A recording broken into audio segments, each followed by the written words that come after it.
duhet shfrytëzojmë momentet, duhet shfrytëzojmë rastet. Koha mbas ezanit deri në thirrjen e ikametit, që është e garantuar, siç ka thënë profeti sallallahu alaihi wasallam. Koha kur ne jemi me ballin tokë, pra pejgamberi sa më thotë momenti që një është më afër Zotit është kur është me ballin tokë, prandaj shtonin të sa më shumë lutje dhe duat. Përpara selamit, thot pejgamberi alayhi salatu wasalam, gjithsecili për jush kur tjeti ulur në ulin e fundit i kërkojnë mbrojtje Zotit 1 2 3 4, thumma liyatakhayyar min ad-du'a ma sha'a, pastaj le të kërkoj çfarë të doj prej gjërave. Pra është mas duave në tehijat deri në dhënien e selamit është një kohë speciale për të bërë dua, domethënë. E katërta kemi le të themi kohën, siç e përmend pak më përpara, kohën e Ramazanit që është koha e iftarit, koha e syfyrit.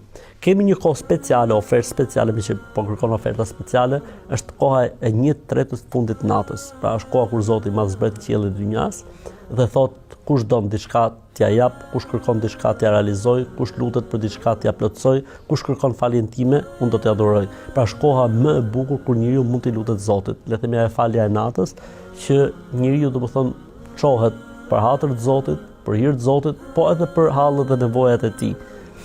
Gjëja tjetër është për shembull le të themi dita e xhuma.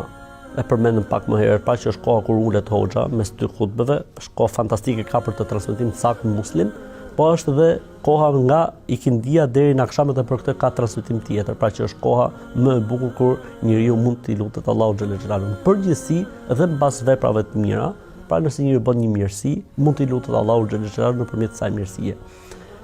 Mund të jetë edhe e hapur lutja, le të themi njeriu në çdo kohë mund t'i lutet Zotit. E bukuria e lutjes është se nuk kërkon për njeriu të abdes, nuk kërkon për njeriu të gusl, nuk kërkon për njeriu domethënë diçka që speciale. E rëndësishme është që njeriu të jetë prezent, e rëndësishme është që njeriu ta ndjejë, e rëndësishme është që njeriu të kuptojë se është ai dhe Zoti dhe lutja e tij.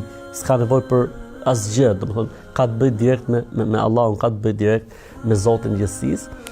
Le të themi kemi kohët për shembull kur njeriu po bën tawaf rreth Ka'bes, kur njeriu është në Arafat, kur njeriu domethënë është mbi kodrën e Safas apo mbi kodrën e Merves, përpara se të pi ujin e Zemzemit, edhe për këtë domethënë ka transmetim që Zemzem limashuri bele, uji i Zemzemit me çfarë do njeti që të pihet. Pra edhe madje ka transmetim interesante që dietarët dhe njerëzit e hershëm kanë pas bërë lutje të caktuara fikse dhe Zoti i Madh u aplotësonte dhe para pirjes ujit Zemzemit. Pra, le themi këto në disa momente nga më interesantet, lutja e prindit për fëmin është nga lutjet më të bukura, domethënë. Lutja e fëmijës për prindin gjithashtu, domethënë nëse fëmia lutet për prindin, sidomos mas largimit të tij nga jeta e kësaj bote, po edhe prindi nëse lutet për fëmin e tij, domethënë, rasti kur njeriu është udhëtim, lutja e udhëtarit nuk refuzohet. Pra është një hadith pra i pejgamberit alayhis salatu wassalam.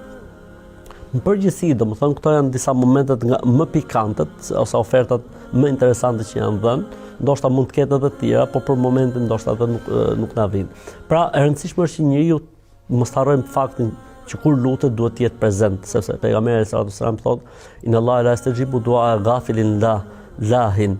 Thatë Allahu nuk i përgjigjet njeriu si është situar, pra thjesht bë dua, po as nuk e di çfarë duhet thonë, po ka mësuar ca formula edhe i thotë, jo, njeriu duhet ta ndjejë, zemra e tij duhet të jetë prezente. Edhe njeriu domethënë duhet të përdorë emrat e Zotit në lutjen e tij dhe në duan e tij. Le të përdorë një kod etik, për shembull prej kodeve shumë bukura etike ne kemi dy momente duash. Kemi duat momentale për një hall, për një nevojë për bisiklet, kjo është gjë tjetër, dhe kemi duat e përgjithshme ndaj duat le të themi klasike. Duaja klasike ka një kod etik. Si fillim nis me falënderimin dhe lavdërimin e Zotit. Së dyti çohet salavat me pejgamberin alayhis salatu wassalam. Së treti njeriu përmend të mirat e Zotit ndaj tij.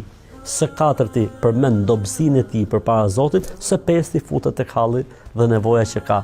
Kjo është mënyra më e bukur e paraqitjes së një lutje tek Allahu xhalla xhelalu.